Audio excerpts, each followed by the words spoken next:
80 दिवसात काम करू शकतात, 10 दिवस काम केलं, उरलं किती दिवसांचं काम? 70. हे तर तुम्ही सांगताय.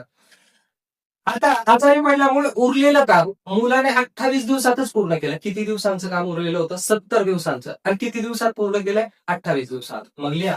जर मुलगा 28 दिवसात वडिलांचं 70 दिवसांचं काम करू शकत असेल, तर वडिलांचं एकूण 80 दिवसाचं काम तो किती दिवसात पूर्ण करेल? झाला प्रश्न. इतकं सोपं आहे.